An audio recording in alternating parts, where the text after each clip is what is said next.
दो सहेलियां, एक प्यार की शुरुआत। पाठ। एक कहते हैं, हर इंसान की जिंदगी में एक ऐसा दोस्त जरूर होता है जिस पर वह अपनी जान से भी ज्यादा भरोसा करता है।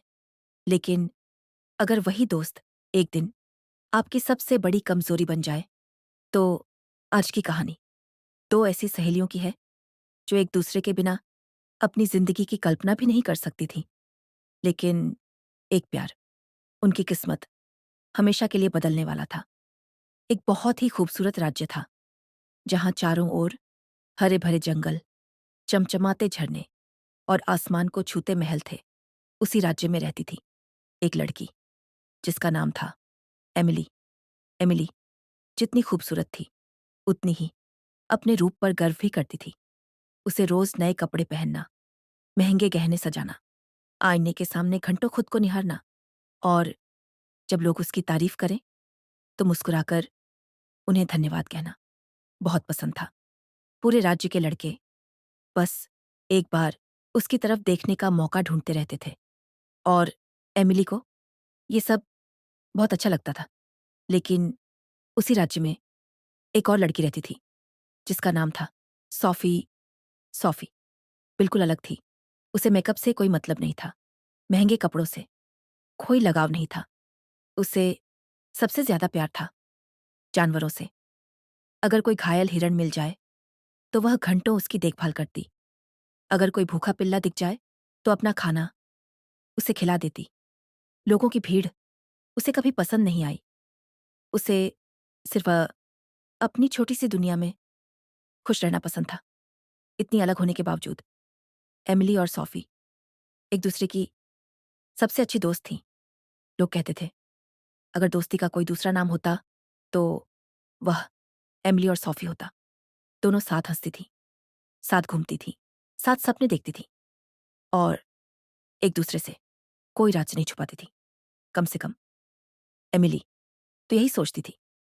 एक सुबह पूरे राज्य में वसंत उत्सव की तैयारी हो रही थी। हर तरफ संगीत, फूल और खुशियों का माहौल था। एमिली दौड़ती हुई सॉफी के पास आई। उसकी आंखों में एक अलग ही चमक थी। सॉफी, आज मैं तुम्हें अपनी जिंदगी का सबसे बड़ा राज बताने वाली हूं। इतनी खुश क्यों हो? कहीं किसी से प्यार तो नहीं हो गया? एमिली शर्म से मुस्कुराई, फिर धीरे से महल की तरफ इशारा किया। महल के प्रशिक्षण मैदान में एक नौजवान तलवार चला रहा था। उसकी हर चाल बिजली जैसी तेज थी। उसकी आंखों में आत्मविश्वास और चेहरे पर शाही रौब साफ दिखाई देता था। वह था जेम्स, राजकुमार का बेटा, बहादुर, ईमानदार और पूरे राज्य की हर लड़की का सपना। मैं जेम्स से बहुत प्यार करती हूँ। ये सुनते ही सॉफी एकदम चुप हो गई। उसकी मुस्कान धीरे धीरे गायब होने लगी, क्योंकि जिस लड़के को देखकर एमिली मुस्कुरा रही थी, उसी लड़के ने कुछ महीने पहले सॉफी से अपने प्यार का इजहार किया था। सॉफी, जब भी मैं तुम्हें देखता हूं तो ऐसा लगता है मेरी दुनिया यहीं पूरी हो जाती है। क्या तुम मुझसे शादी करोगी? उस दिन सॉफी कुछ बोल ही नहीं पाई। उसे लगा एक राजघराने का लड़का उस जैसी साधारण लड़की से सच्चा प्यार कभी नहीं कर सकता। उसने कोई जवाब नहीं दिया और जेम्स चुपचाप वहां से चला गया। आज जब उसे पता चला कि उसकी सबसे प्यारी दोस्त उसी लड़के से प्यार करती है, तो उसने अपने दिल को हमेशा के लिए खामोश करने का फैसला कर लिया। अगर तुम खुश हो तो मैं भी खुश हूं।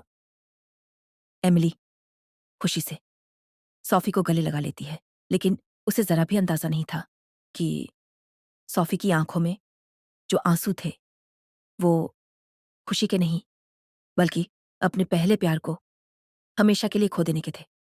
उसी समय महल की ऊंची बालकनी से जेम्स चुपचाप सॉफी को देख रहा था। उसकी आंखों में आज भी वही प्यार था जो पहली मुलाकात में था। उसे बिल्कुल भी नहीं पता था कि उसकी एक जिद दो सहेलियों की जिंदगी बदलने वाली है। और सिर्फ 3 दिन बाद पूरे राज्य के सामने जेम्स एक ऐसा फैसला लेने वाला था जिसके बाद दोस्ती हमेशा के लिए नफरत में बदल जाएगी। लेकिन किसी को नहीं पता था कि ये नफरत एक दिन काले जादू का रूप ले लेगी। टू बी कंटिन्यूड अगल पार्ट में होगा। जेम्स का सबके सामने सोफी को प्रपोज करना, एमिली का गुस्से में सोफी को धक्का देना और दोस्ती का टूटना। ये पार्ट और भी ज्यादा इमोशनल और ड्रामेटिक होगा।